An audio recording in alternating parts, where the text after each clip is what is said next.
नमस्कार दोस्तों, मेरा नाम शुभम सिंह है और मैं आपका हार्दिक स्वागत करता हूं वितीस्ता क्लासेस में। हमने अपनी प्रीवियस वीडियो में आपसे बात की थी सेक्सुअल रिप्रोडक्शन के बारे में। और सेक्सुअल रिप्रोडक्शन हमें दो टाइप से पढ़ना है, पहला प्लांट में, दूसरा एनिमल में। तो हमने प्लांट में तो अभी शुरू नहीं किया, हमने शुरुआत की है मेल यानी कि जंतुओं में शुरू की, यानी कि ह्यूमंस में। तो हमने आपको बताया था गैमेटोजेनेसिस क्या होती है, यानी कि the formation of gametes is known as gametogenesis. और गैमेटोजेनेसिस कितने प्रकार की होती है? दो प्रकार की होती है, स्पर्मेटोजेनेसिस और oogenesis। जो स्पर्मेटोजेनेसिस होती है उसमें क्या होता है कि तुम्हारे मेल के रिप्रोडक्टिव ऑर्गन टेस्टिस के द्वारा स्पर्म का निर्माण होता है। और जो oogenesis होती है वो क्या होता है, फीमेल रिप्रोडक्टिव ऑर्गन ओवरी में ओवम के निर्माण को ही क्या कहते हैं, oogenesis कहते हैं। तो हम आइए बात करते हैं मेल रिप्रोडक्टिव ऑर्गन टेस्टिस की। तो स्ट्रक्चर ऑफ टेस्टिस देखते हैं हम पहले। आइए हम बात करते हैं टेस्टिस की। मेल में एक पेयर टेस्टिस पाई जाती हैं, जो एब्डोमेन होता है उसके बाहर की ओर एक स्क्रोटल सैक पाया जाता है। उसी सैक के अंदर जो है एक जोड़ी जो है तुम्हारी, एक जोड़ी यानी कि संख्या में कितनी हो जाएंगी, दो टेस्टिस पाई जाती हैं, जिनका काम क्या होता है, स्पर्म का निर्माण करना। तो आइए हम बात ऐसे ही धीरे धीरे करके आगे चल के जो बात करेंगे कि स्पर्म का निर्माण किस प्रकार होता है। आइए हम आपको इस डायग्राम के बारे में थोड़ा बता देते हैं। देखिए, ये तुम्हारी है टेस्टिस, ये तुम्हारी क्या है, ये जो यहाँ से है यहाँ तक ये वाला भाग जो इतना है ये तुम्हारा टेस्टिस का है। ठीक, टेस्टिस के ऊपर, टेस्टिस के जस्ट ऊपर एक संरचना पाई जाती है, ये वाली। देखिए हम बात करते हैं फिर बताते हैं। ये वाली जो है ये तुम्हारी टेस्टिस है, ये वाली। और इसी टेस्टिस के ऊपर देखिए एक कैप के आकार की, जैसे हम लोग कैप लगाते हैं वैसे ही एक कैप नुमा संरचना पाई जा रही है। देखिए ये वाली, इसे क्या बोलते हैं, एपिडिडाइमस बोलते हैं। क्या बोलते हैं इसे, एपिडिडाइमस बोलते हैं। और यही एपिडिडाइमस जो है आगे बढ़ करके ये वास डिफरेंस में जो है कन्वर्ट हो जाती है। आइए हम बात करते हैं आगे कि जब हमने क्या किया, अब हमको टेस्टिस के बारे में कि स्पर्म का निर्माण कैसे होता है, किस प्रकार होता है, ये भी तो जानना होगा। तो हमने क्या किया कि टेस्टिस की जो है हमने टीएस यानी कि ट्रांसवर्स सेक्शन काट लिया। आप लोग बायोलॉजी के स्टूडेंट हैं, जाहिर सी बात है ट्रांसवर्स सेक्शन के बारे में सभी लोग जानते होंगे। ठीक, तो हमने क्या किया, टेस्टिस की क्या किया, टीएस काट ली। टीएस काटने के बाद मुझे ये डायग्राम दिखा। ठीक, अब देखिए हम इसकी बात करते हैं। जब हमने टेस्टिस की टीएस काटी तो हमें क्या क्या देखने को मिला। सबसे पहला, ये जो टेस्टिस थी, जो हमने टेस्टिस की टीएस को काटा तो हमने देखा कि इसमें बहुत जो है महीन कोशिकाएं पाई जा रही हैं, सेल्स पाई जा रही हैं। देखिए एक कोशिकाओं का जाल टाइप का है, जिसे नाम क्या दिया गया, और कुछ जाल जैसे इनके ट्यूब नुमा है, जैसे बहुत महीन धागे नुमा संरचनाएं हैं, उन्हें क्या नाम दिया गया, सेमनीफेरस ट्यूब्यूल्स। क्या नाम दिया गया, सेमनीफेरस ट्यूब्यूल्स। ये कहाँ पाई जाती हैं, वो जो टेस्टिस के जो हमने टीएस काटा था उसी में ट्यूब यानी कि ट्यूब नुमा संरचनाओं का जाल था। ठीक, तो उन्हें क्या नाम दिया गया, सेमनीफेरस ट्यूब्यूल्स यानी कि दिया गया।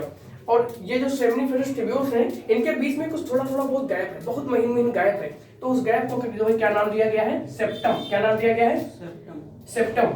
और ये जहां से सेमनीफेरस ट्यूब्यूल जहां से निकलती हैं, ये वाला पॉइंट, ये जितना पॉइंट है, ये इसको बोला जाता है रीट टेस्टिस। क्या बोलते हैं, रीट टेस्टिस बोलते हैं। हम यानी कि अभी केवल तुमको नामांकन बता रहे हैं, यानी कि नॉमेनक्लेचर बताएंगे, और फिर जो है क्या करेंगे, इसका अलग अलग कार्य और ये यानी कि सबके जितने नाम बताएंगे सबका अलग अलग कार्य बिल्कुल विधिवत समझाएंगे, परेशान नहीं होइएगा। ठीक, उसके बाद क्या होगा, उसके बाद आगे क्या है, ये जहां से एपिडिडाइमस टेस्टिस से जुड़ी होती है, कनेक्टेड होती है जहां से, ठीक, वहां पर ये देखिए कोशिकाओं का जाल पाया जाता है थोड़ा। ठीक, तो वहां पे छोटी छोटी डक्ट यानी कि छोटी छोटी नलिकाएं पाई जाती हैं। डक्ट का मतलब क्या होता है, नलिकाएं।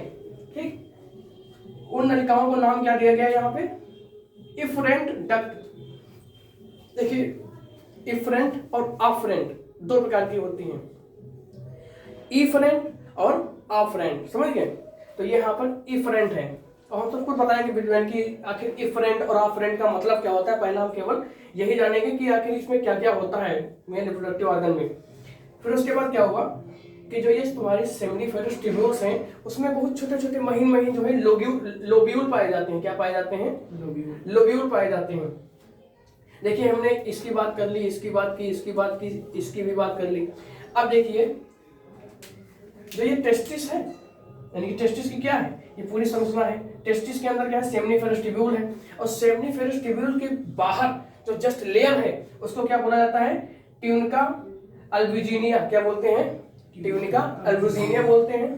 ठीक, उसके बाद क्या होता है, इस ये क्या नाम है? सेमिनिफेरस ट्यूब्यूल जो ये राइट टेस्टिस से जुड़ी होती हैं, उस जॉइंट को क्या बोला जाता है? उस यानी कि जो एक ये जो है तो सेमिनिफेरस तुम्हारे ट्यूब्यूल है वो राइट टेस्टिस से एक ट्यूब नुमा संरचना के द्वारा जुड़ी रहती है, जिनका नाम क्या है? Straight tubules. क्या बोलते हैं? Straight tubules. और ये फिर जो है एपिडिडाइमस, जो ये तुम्हारी एपिडिडाइमस हो जाएगी। एपिडिडाइमस जो है आगे बढ़ के जो है वास्ट डिफरेंस में बदल जाएगी, और इसी जो है वास्ट डिफरेंस से होता हुआ स्पर्म जो है पेनिस के थ्रू फीमेल में जो है कॉपुलेशन के दौरान वहां पे जाता है। ठीक, वहां पे फर्टिलाइज होता है ओवम से, और उसके आगे की प्रोसेस होती है। ठीक, आइए हम इसको थोड़ा साइड में करते हैं, अब इसको देखते हैं। ठीक, ये भी इसकी टीएस है। हमने इसको क्या किया है? थोड़ा और बारीकी से किया है। ठीक, अब हम बात करते हैं इसकी इस स्ट्रक्चर की। देखिए हमने तुमको शायद बताया था, अपनी प्रीवियस वीडियो में ही बताया था कि जो ये स्पर्म का निर्माण होता है वो जो है जर्म सेल्स में होता है। जर्म सेल्स यानी कि सेक्स सेल जो होती हैं उन्हें जर्म सेल ही बोलते हैं। तो जब हमने जर्म सेल देखी थी तो हमने तो आपको बताया था कि जिन कोशिकाओं से स्पर्म का निर्माण होना होता है वो क्या करती हैं? स्पर्म का निर्माण 3 फेज में होता है, सभी को हमने बताया था। ठीक, पहला मल्टीपल फेज, दूसरा ग्रोथ फेज और तीसरा मैच्योरेशन फेज। हमने तीनों फेज के बारे में अच्छे से डिस्कशन किया था अपने प्रीवियस वीडियो में। ठीक, वो हो सकता है अपलोड हो चुकी होगी तो आप उसको देख सकते हैं, नहीं हुई होगी तो अभी हम जो है आज उसको जरूर कर देंगे अपलोड। आइए बात करते हैं इस स्ट्रक्चर की। इसमें क्या होता है कि हमने आपसे बताया था, देखिए ऐसा करता हूं कि मैं इस स्ट्रक्चर को थोड़ा इरेज कर देता हूं कि आपको अच्छे से समझाने में हमें काफी आसानी होगी।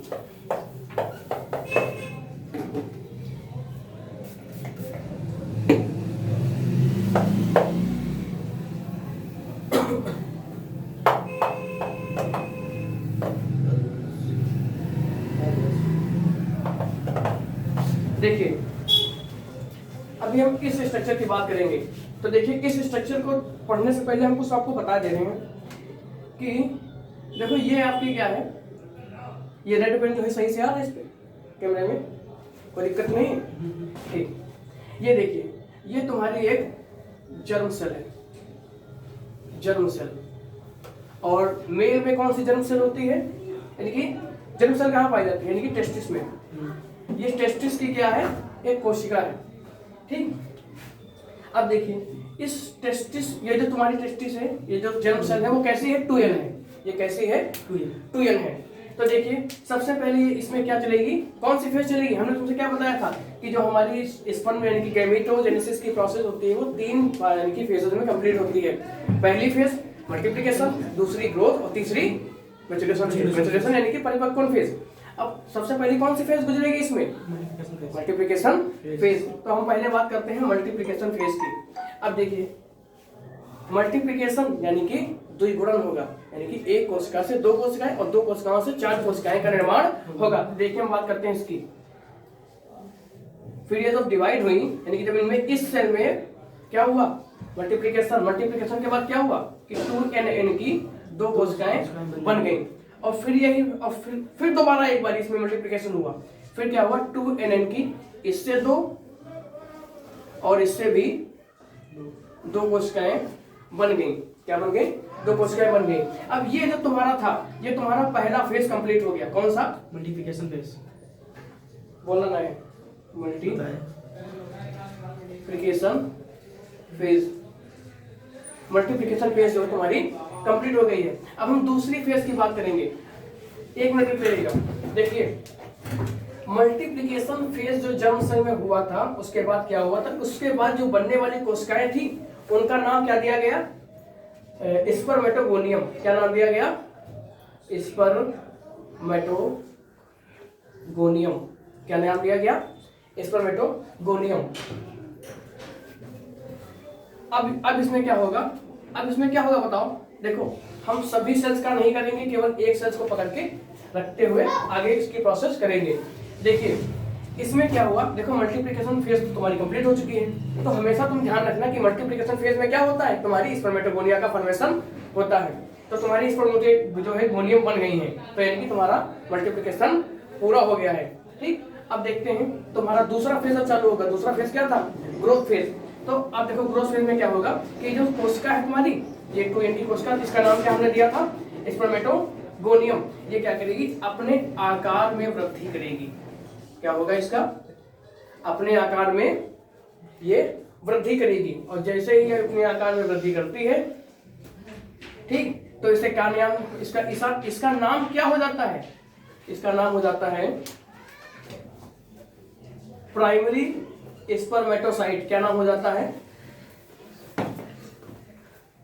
Primary spermatocyte.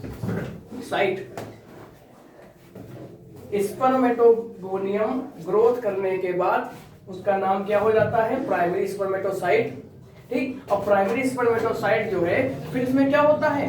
फिर इसमें फर्स्ट मियोटिक डिवीजन होता है। कौन सा डिवीजन होता है? First meiotic division.